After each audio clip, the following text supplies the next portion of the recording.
Mesdames et messieurs, si vous nous rejoignez sur Gueule Afrique Télévision, nous parlons justement, nous faisons un point sur les affrontements, encore une fois signalés, dans la province du Nord Kivu, plusieurs territoires, encore une fois sous l'effet des armes. Les rebelles du M23 s'illustrent. En réponse, les Wazalendo sont aussi là. L'armée observe. Et le cessez-le-feu, mesdames et messieurs, est toujours respecté côté FARDC. Nous en parlons, mesdames et messieurs, surtout quelle est la particularité justement de toutes ces reprises. Comme vous le savez, mesdames et messieurs, il y a le processus de Luanda qui continue. Au même moment, c'est encore une fois les bruits des bottes qui se font toujours attendre. Nous allons en parler justement avec Christophe Mouissa, que vous voyez déjà avec nous sur ces plateaux. Christophe, bonjour. Bonjour, messieurs les journalistes. Comment vous allez? Nous tenons par rapport à tout ce qui est en train de se passer comme turbulence sur les plans sécuritaires. Nous tenons quand même à faire des points autour de toute l'actualité sécuritaire et nous venons de recevoir cette opportunité de pouvoir s'exprimer sur votre plateau. Est-ce que réellement il y a une évolution dans tout ce qui se passe? Parce qu'il y a le côté FARDC, on communique, on dit que l'armée est en train de contenir l'ennemi. Est-ce que vous voyez réellement une évolution dans tout ce qui se passe? Bon, c'est peut-être trop tôt de parler effectivement de l'évolution, mais tout ce que nous connaissons par rapport à l'évolution, c'est qu'il y a aujourd'hui en tout cas un véritable activisme des Wazalendo qui sont en train de pouvoir inquiéter l'ennemi sur plusieurs lignes de front, vous l'avez souligné, et notamment effectivement dans les Walikale où ils ont réussi à repousser l'ennemi loin de Pinga et aussi dans les territoires de Rutshuru où il y a eu plusieurs affrontements signalés au niveau des Bambous, au niveau du territoire de Nyiragongo, même à côté de Goma, au niveau de Kibumba. Et du coup, aujourd'hui, effectivement, nous pourrions dire qu'au-delà du respect de cessez-le-feu tel que décidé par les chefs d'État au niveau de Luanda, les Wazalendo continuent à défendre leurs terres, continuent à inquiéter l'ennemi, en vue effectivement de pouvoir les repousser, de reconquérir les zones occupées. Mais on dit toujours que ces Wazalendo, justement, sont en train de faire les meilleurs d'eux-mêmes. Est-ce que vous le voyez toujours aussi bien soutenu par le gouvernement pour qu'il fasse mieux? Non, il faut préciser que jusqu'à preuve du contraire, le gouvernement est engagé sur cette voie diplomatique, laquelle voie effectivement nous entendons de bonnes résolutions, mais au-delà de ça, les Wazalendo qui continuent et qui sont dans cette optique de pouvoir défendre leurs terres comme cela est leur véritable motivation, c'est-à-dire pour eux, avec ou sans l'aide du gouvernement, ils sont dans cette obligation de défendre la terre. Et comme les FARDC sont effectivement un service du gouvernement... C'est vous que nous ne sommes pas en train de demander trop à ces Wazalendo. Demander trop, moi je pense qu'en vertu de l'article 63... L'esprit patriotique, ils ont déjà manifesté, mais à un certain moment, ils ont besoin aussi d'une logistique importante pour et c'est tout ce faire mieux que ça. C'est tout ce qu'ils sont en train de faire. Parce qu'aujourd'hui, les Wazalendo sont considérés comme les fers de lance de la nation, qui continuent à se déterminer. Et moi je pense qu'on devra déjà, à ce titre ici, les réserver une médaille d'or en termes de signes de résistance et de patriotisme.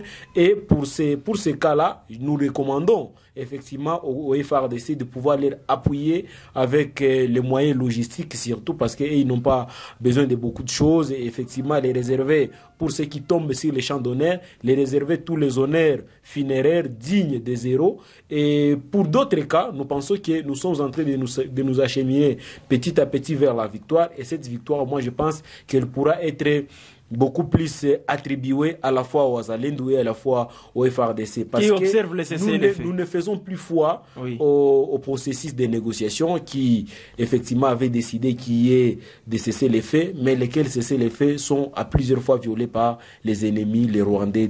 Oui, voilà, l'ennemi qui viole les cessez-les-feux. Mais, de l'autre côté, c'est le respect total.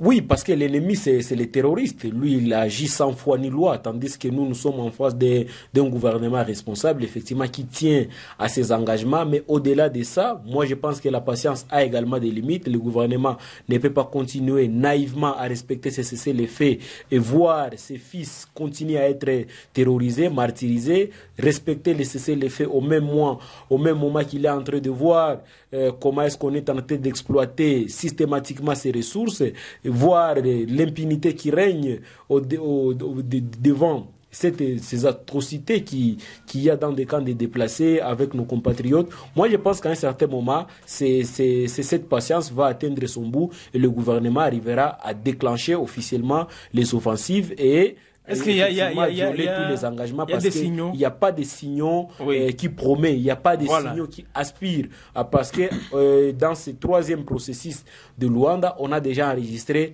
6 réunions. La dernière, c'était effectivement le MVAR, le mécanisme le mécanisme de vérification ad hoc, de vérification ad hoc et de renforcement de la sécurité. Et pour nous, nous pensons que nous allons sur les plans diplomatiques d'échec en échec et nous ne pourrons plus accorder du crédit à ces processus. Voilà, est-ce qu'il y a des signaux?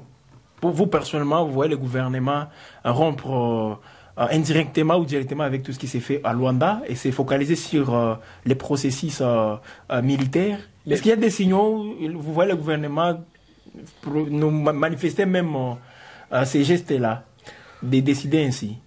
Alors, la décision dépendra effectivement de la volonté ou de la bonne foi des acteurs. Mais déjà, dès le départ, nous voyons que les protagonistes en face ne sont pas de bonne foi. Parce que depuis qu'on avait signé un accord qui devrait aboutir à la neutralisation des FDLR, mais également à une certaine mutualisation des FARDC et des RDF pour effectivement faire rentrer les 4000 hommes rwandais présents en République démocratique du Congo. Mais en retour, nous avions vu les Rwandais produire un autre communiqué disant que la question des M23/AFC ne les concernait pas et du coup le gouvernement devrait rentrer en dialogue direct avec ces M23. Nous pensons que c'est déjà un jeu de ping-pong auquel nous ne pouvons plus compter, on ne peut plus faire foi. Et du coup, nous voyons déjà en tant qu'analystes, nous nous dirigeons tout droit vers la rupture de ces accords.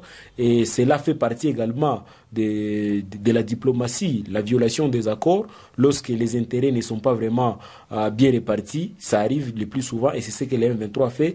À chaque fois qu'ils sont en difficulté sur le plan diplomatique, ils tentent d'inquiéter les positions des FARDC pour continuer à propager leur influence. Et du côté des FARDC, nous pensons que nous allons aboutir à ce niveau-là et comme nous avons déjà l'appui diplomatique militaire de la SADC ici présent, tous ils doivent déjà se préparer pour lancer les offensives. Mais je suis en train de sentir dans vous un sentiment, en tout cas, d'optimisme total, Christophe. Par rapport à la diplomatie ou à la guerre? Bon, surtout par rapport à la guerre, parce que vous dites, c'est vrai, avec l'appui de la SADC, c'est comme la SADC elle est là, impérativement, nous sommes bien partis pour remporter cette guerre militairement. Non, lorsque vous voyez déjà les effectifs des FARDC, vous voyez leur logistique en appui à ces jeunes Ouazalendo, vous avez également de l'autre côté quelques mercenaires, en tout cas venus sur demande du gouvernement congolais, le chef d'État de la SADC qui ont réussi à déployer plus de 1000 hommes ici. À un certain moment, on disait que ce sont des forces de trop. En appui au FARDC, pas des forces de trop, mais cela va dépendre également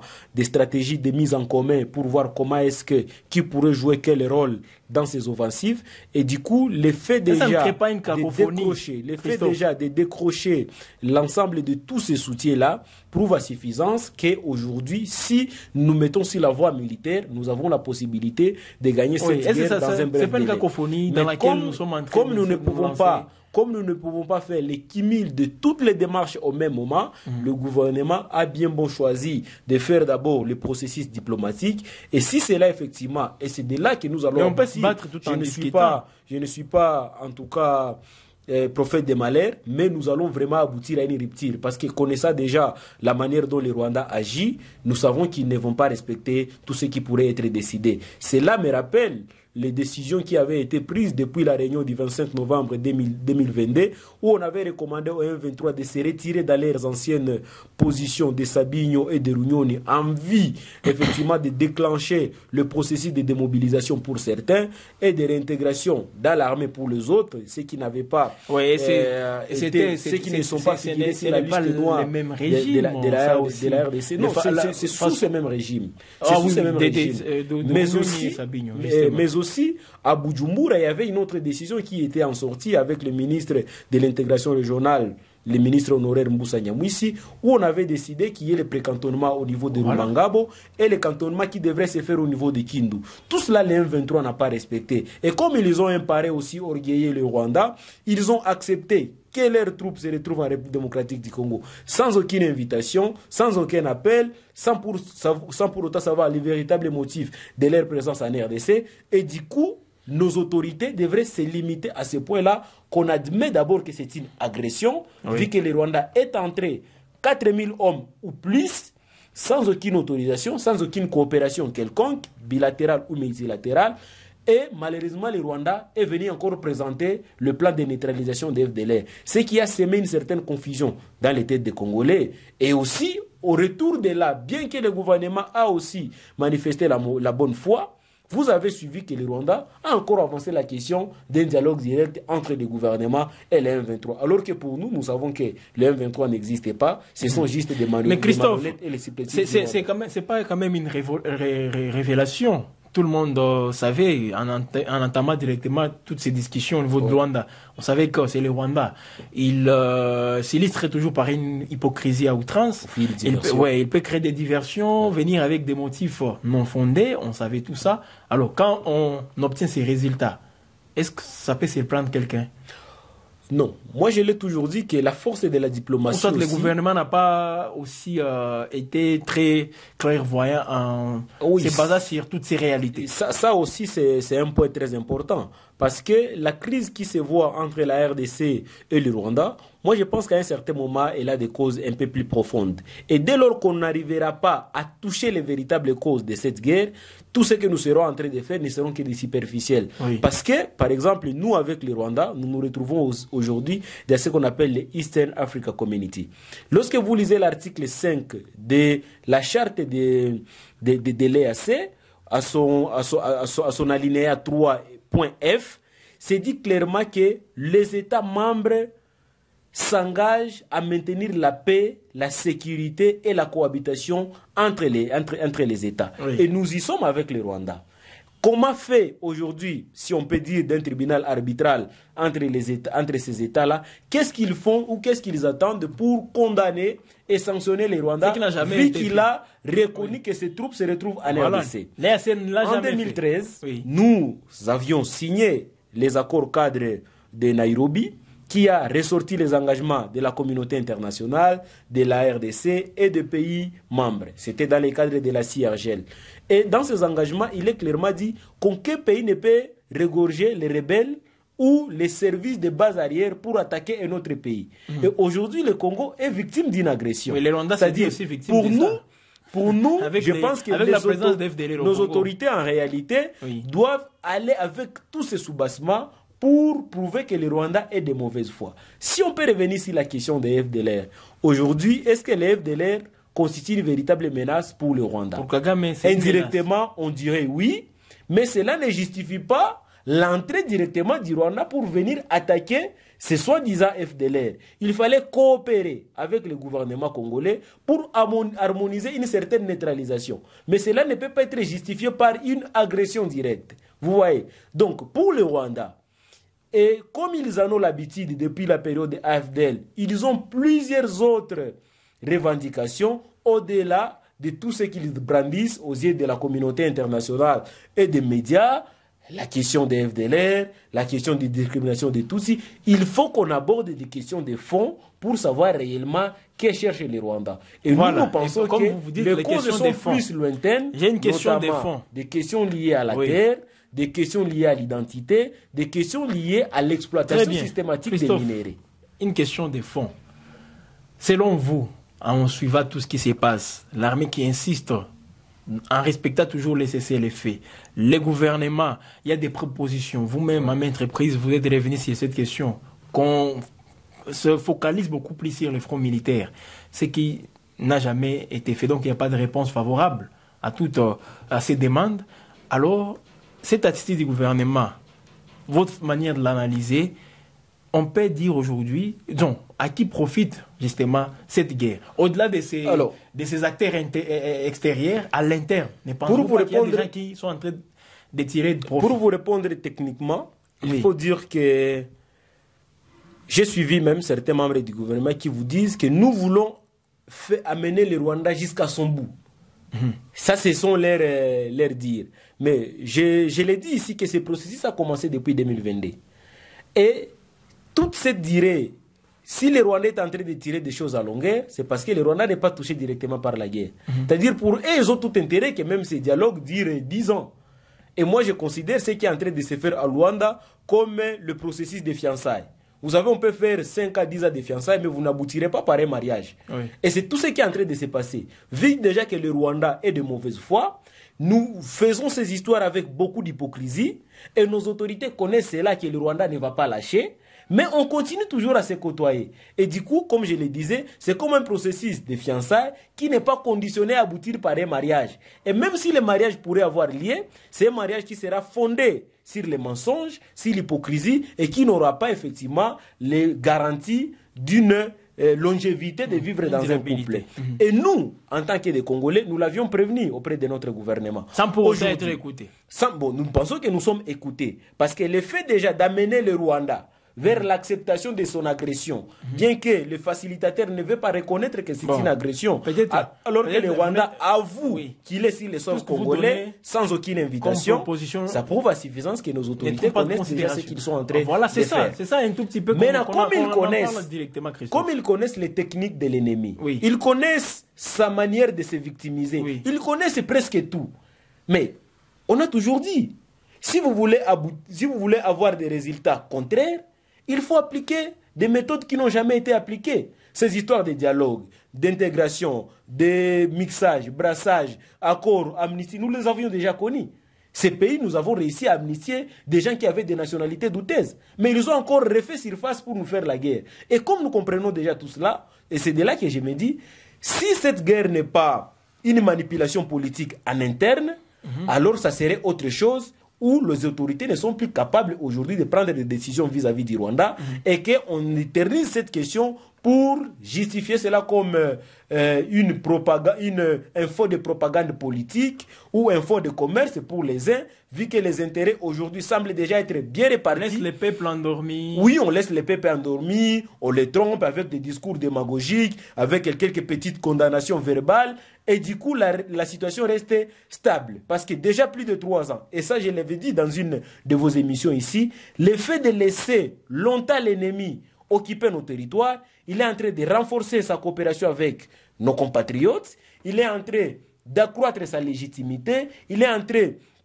de fournir plus, de cumuler plus de ressources financières et de ressources minières dans la zone, et du coup ça lui rend de plus en plus fort, parce que les revendications qu'ils avaient à Bunagana, aujourd'hui ils ont déjà presque 60% de tous les territoires du Nord Kivu, ils n'auront plus la même revendication. Donc, plus ils avancent, plus ils accroissent leurs revendications. Et notre gouvernement doit tenir compte de ça. Bien que sur le plan politique, ils nous disent qu'ils ont d'autres lunettes avec lesquelles ils voient les choses, mais ils nous trompent. Parce que nous sommes non seulement les témoins de cette agression, mais nous sommes également les victimes. Et du coup, ils doivent comprendre qu'ils ne sont pas les seuls experts pour gérer cette guerre. Ils l'ont tenté sur le plan politique à nous imposer l'état de siège. Malheureusement, sous l'état de siège, ils se sont propagés dans toute la zone avec leur influence. Et ça pousse même une certaine opinion à tirer même certaines conclusions. Alors Christophe, dans tout ça, on va terminer par cette question directement. Ne craignez-vous pas qu'il y ait une implosion? Parce que la population, à un certain moment, on peut peut-être réfléchir dans le même sens que vous. Vous dites, on est en train d'utiliser ça comme un fonds de commerce pour aussi endormir les peuples. Mais à un certain moment, cette population peut prendre conscience. Ça risque d'être très fatal, justement, pour c'est là qui tire des profits à l'interne. Et c'est ça la crainte même que tous nous avons. Parce Finissons par cette question. La révolte du peuple a toujours été imprévisible. On peut tromper un peuple une fois, on peut les tromper 2 fois, mais pas éternellement. Et ce peuple est considéré pour moi comme un lion affamé qui ne veut pas être dérangé. Et une fois on touche sur certaines questions sensibles, ça risque de réveiller ce peuple et on pourrait aboutir soit à un soulèvement populaire contre nos propres institutions, avec la méfiance qu'ils sont en train de manifester vis-à-vis de la population, avec la manipulation, la tromperie et la légèreté avec laquelle ils sont en train de gérer cette question d'insécurité, nous craignons effectivement non seulement qu'on légitime cette rébellion de Corneille Nangaa et son appui du Rwanda et de l'Ouganda, mais de l'autre côté, en voyant la manière, les attitudes, le comportement que nos autorités affichent vis-à-vis de cette population meurtrie, où il manque non seulement à quel sens vouer, à chaque fois qu'il veut manifester son ras-le-bol et les réprimer, à chaque fois... Il y a un gonflement aussi des recettes dans une province... sous état de siège, en guerre et tout. Vous comprenez que tout ce que nous sommes en train de dire aujourd'hui, qu'on utiliserait cette guerre comme un faux de commerce, ça pourrait effectivement tomber dans les yeux et les oreilles de notre population. Et cette population risquera de se retourner malheureusement contre ses propres dirigeants. Christophe, lorsque vous faites vous passez dans les camps des déplacés et vous observez la misère, vous observez les intempéries, comment est-ce que les ravages de l'autre côté, ce sont les dépassements dans les institutions. Mais vous trouvez qu'ailleurs, notamment à Kinshasa, beaucoup de détournements, il y a des cas de surfacturation, il y a de l'injustice, de l'impunité. Les institutions de la République consomment plus de 70% de la population. Et vous comprenez que de l'Est à l'Ouest, il y a une situation diamétralement opposée où les uns se disent si ces pays, nous pourrions arriver à une certaine implosion, nous craignons non seulement qu'il y ait ce soulèvement populaire, mais la menace également de la balkanisation. Et c'est tout ce que nous craignons. Merci beaucoup Christophe Fomouissa. Nous disons également merci aux internautes qui nous ont regardés. Mesdames et messieurs, abonnez-vous. Je vous dis, si vous n'êtes pas abonné, vous serez toujours en train de rater beaucoup de choses. Les décryptages complets de l'actualité dans l'Est de la République démocratique du Congo, c'est ici. Et nulle part ailleurs. On se fixe rendez-vous, mesdames et messieurs, demain pour d'autres productions. Gay l'Afrique Télévision, toujours à votre compagnie.